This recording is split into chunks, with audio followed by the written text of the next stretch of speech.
Everyone, it's Zach. So today I want to go over the inspection process from the viewpoint of a real estate agent. So we're going to go over this inspection report, what they look like, WDO reports, and what you can do during the negotiation process. But I want to at least show you an inspection report. That way, when they come through, you're more confident and you're not as intimidated when you see 57 pages of different items that may or may not be wrong with the property.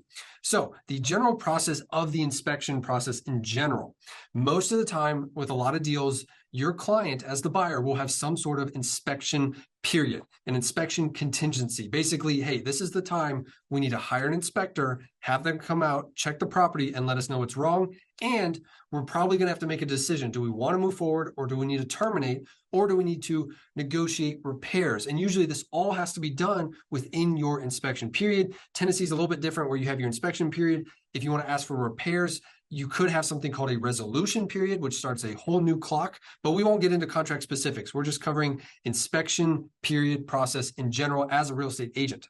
So first things first, your buyer will have to pick an inspector, licensed, insured, have them come out, not their buddy Rick or Tom, but use an inspection company, somebody that's licensed and insured. Very important. Now, have them schedule it with enough time to give you breathing room well before the inspection deadline. You don't want to have a 7-day inspection period and schedule the inspector on day 6, because sometimes these reports can take a couple of days to come back.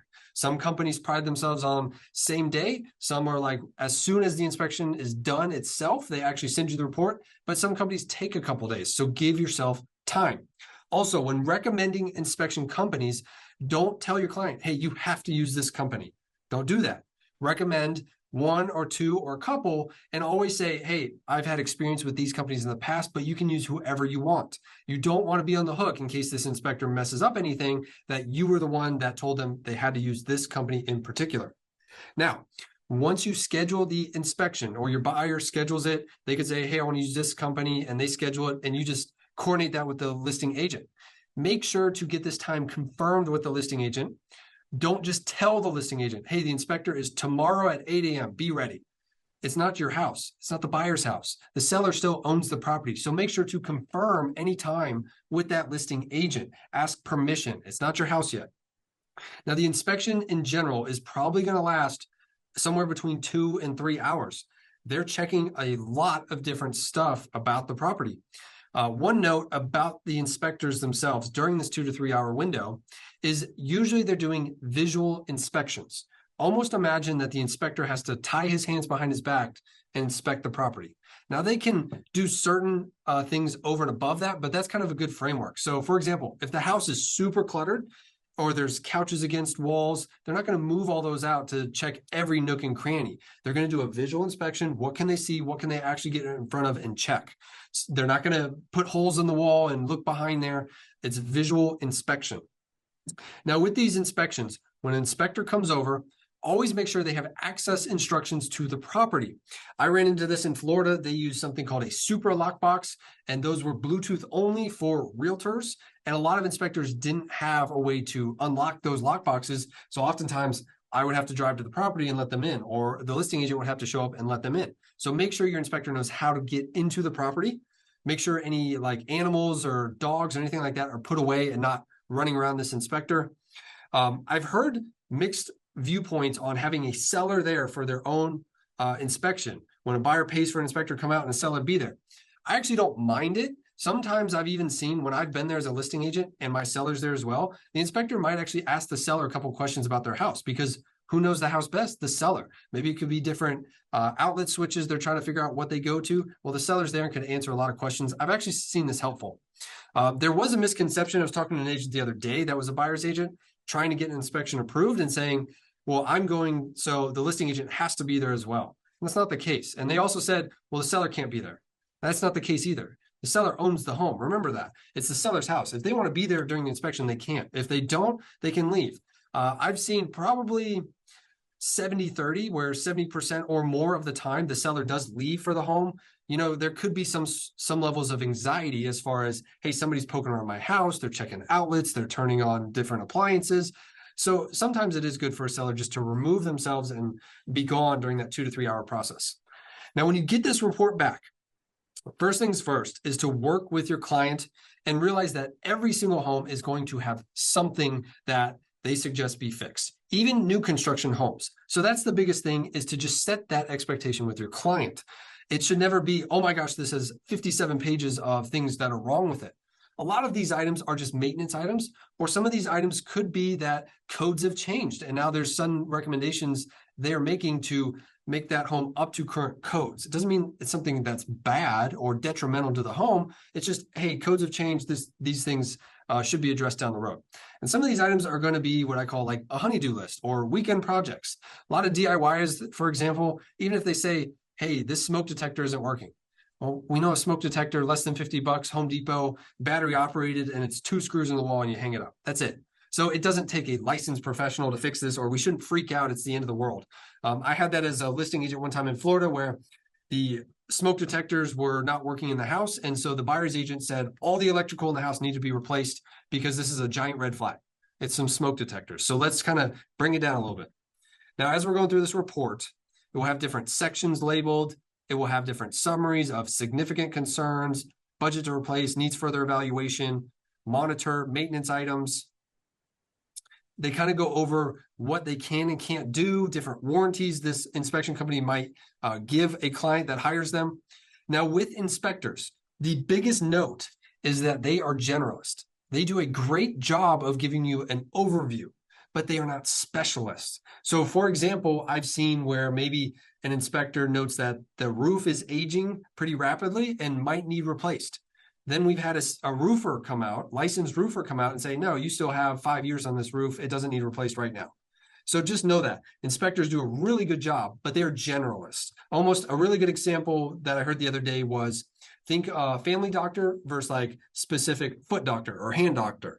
That's how you can phrase a inspector. Now you'll see different reports come back in different ways. This is one massive PDF. Some companies utilize a website. So they just come in different orders, but this says in working order, it's green, it's all good to go. So we're seeing green. Now for this, for example, it looks like this burner is not working, glass top is damaged. Maybe that just means a new stove, less than $1,000. If you haven't seen my video previously about how to start learning some of these common cost items, just go to Home Depot, go to Lowe's, start doing that consistently and seeing what things cost. If it's like, hey, you know what, we got to replace this oven, not that big a deal. This is how much they usually cost. That's a really helpful tool. But for big items, roofs, HVACs, plumbing issues, don't give quotes to your client as a buyer's agent. Don't say, oh, I know specifically this roof would cost $12,000 to replace. Don't do that. That's how we get in trouble. But if it's little tiny items, hey, it's a smoke detector. Hey, it's an anti-tipping bracket on the oven. Like, it's little stuff. That's okay. For example, you have like light not working in the fridge. That could be a little bulb that just needs replaced. Keep scrolling through here. There's a hole right here in the soffit that could lead to maybe even like rodents could potentially get in, or just critters in general. Squirrels could get in there. So maybe that should be addressed. Little gutter sagging here. Let's keep going. Tree growth near the slab because the roots could eventually go under and maybe cause cracking in the foundation. Here's a light. Doorbell not working. Doorbell, you can go get a Ring doorbell, a couple $100. Then you look at this, like this is a safety concern. This is red. Maybe if I'm the buyer's agent and the buyer, maybe the buyer should consider asking this to be replaced by a licensed professional. For example, there's a double tap. So it just means 2 wires were connected to a breaker designed for only 1 wire. Hey, maybe we shouldn't ask the seller to fix this. Maybe we should ask for a licensed electrician to come in and fix this. So you can kind of see a picture of this here. Not present without a GFCI. So GFCI, just replacing that outlet, that can be less than $100 for this. Actually, I think it's like 30, 40 bucks, and you could replace that if you know what you're doing. But again, you're exposed to electrical wires, but it could just be a weekend item. Light not working. Again, it's some lights, not a big deal. Smoke detectors, again, 30, 40 bucks, replace the smoke detector. Cover plate screw is missing. That could be just going to Home Depot, buying a little tiny, a new one of these, and that's $1. That's it. Wiring should be hardwired. AC condenser not working. So the general point of this is at least to show you a report. I'm not going to go through all 57 pages because I don't want to make this video too long. but like caulking sealant around bathroom fixtures, $15 tube at Home Depot, and DIY project, just seal around this. That's it. So that's really the big thing, is to just not freak out that, hey, there's some stuff that pops up. These people are paid to find things wrong with the home. And then with the buyer, once you go through this report, if they ever ask you, hey, what do you recommend we should ask to be fixed? I would kind of get out of that and redirect it back on them and say, hey, you know what? That's a good question, but let me ask you this. If you could not live and move forward with these specific items, what would those be? Find the non-negotiable items with your client. What are those items? And maybe we should address those if we're asking for repairs to be done. Usually my approach with inspection reports when it comes through, if we have the right, according to our contract, to negotiate repairs or ask for repairs and go back and forth, I might ask the buyers to create two lists. One list of absolutely, I will not move forward unless these items are addressed. And the second list of wish list items. Together, I package those together in a repair amendment, and we ask for those things to be repaired. And if the other side counters, maybe they start whittling away on some of those items, but maybe they just got rid of some of the items on our wish list, and we actually got extra items over and above our absolute must-have items. I wouldn't just submit, hey, these are exactly what we want to start with, because they'll chip away at that. So always start a little bit more, and then you can work your way back. But that's what I do. Non-negotiable items, wish list items, combine them together, submit that report, and then go back and forth. Let me jump over as well. Another type of inspection is a WDO report. Basically, everybody calls it a termite report, but they're looking for termites, any sort of thing that can destroy wood, like a fungus, stuff like that. For this example right here, they put nothing visible, so no evidence of wood-destroying insects was observed, or they might check visible and there's live insects or dead insects or visible damage from wood. You could also look at different windowsills, and if you see a bunch of little black droppings, that could be indication that there might be some sort of bug infestation in the house or previous. The other thing, when you're negotiating repairs, is you can ask for repairs. If your contract allows you, you could back out if it's a serious enough issues present. Another thing you could do is you could ask, instead of repairs, maybe I want to ask for something called seller concessions. Hey, I know the home has these things wrong with it, but you know what? I'll call it square if maybe you cover $3,000 of my closing costs, or $4,000 or $5,000, whatever they think is comfortable and worth negotiating. You could do seller concessions. You could word that in a contract, seller to pay $5,000 towards buyer's closing costs, prepaids, and escrow reserves. Now, the reason I word it like that is because if the seller pays $5,000 towards the buyer's closing costs, that's $5,000 less that the buyer has to pay on closing day in order to fund this deal and get it done. That means they have that extra $5K in their bank account that they could allocate towards repairs if they wanted. That's usually the best way to do it. Another way is if you receive this report as a listing agent, and maybe some of these items the seller is open-minded to replacing, but they want to get quotes for. That's when you can bring in the specialist. You can bring in the roofer, the HVAC person, the plumber.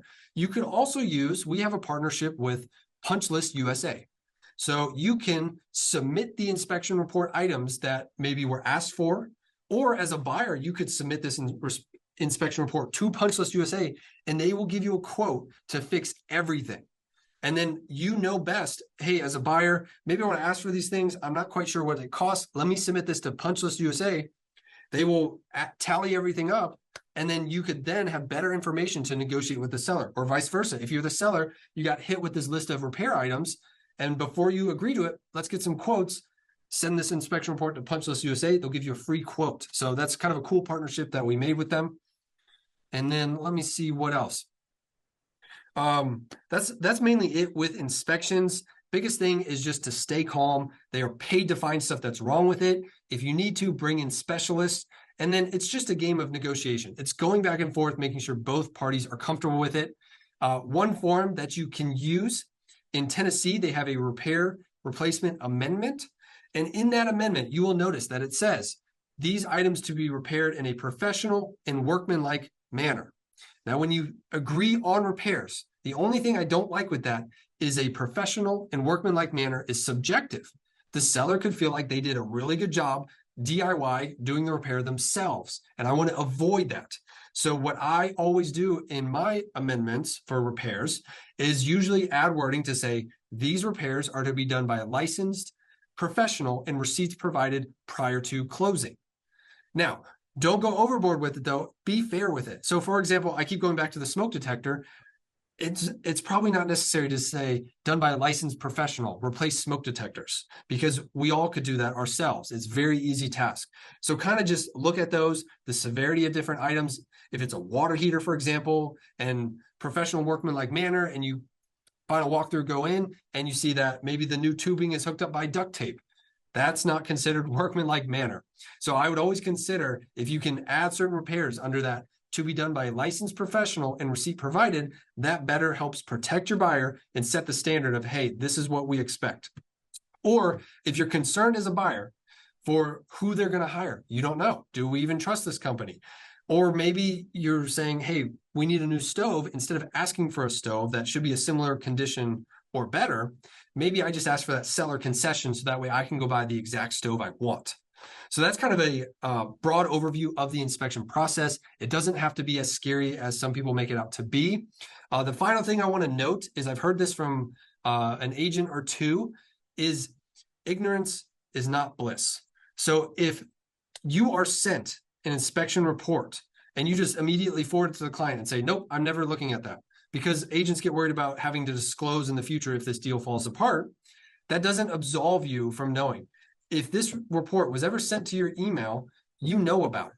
Not just because you closed your eyes and hit forward and send it. I never knew, I never saw it, I don't have to disclose anything. Not true, it hit your inbox. I've never understood that mindset with agents. Look at the report, it's not a big deal. You have to disclose material defects that alter the value of the property. So, hey, there's a sinkhole out back. Yeah, I probably have to disclose that. Hey, there's a smoke detector that's bad. Probably don't have to disclose that. So just keep that in mind with inspection reports. But if you have any questions at all, always comment below. And then if you ever want to schedule time to speak with me privately, my calendar link will be down below. But until next time, I'll see you guys later.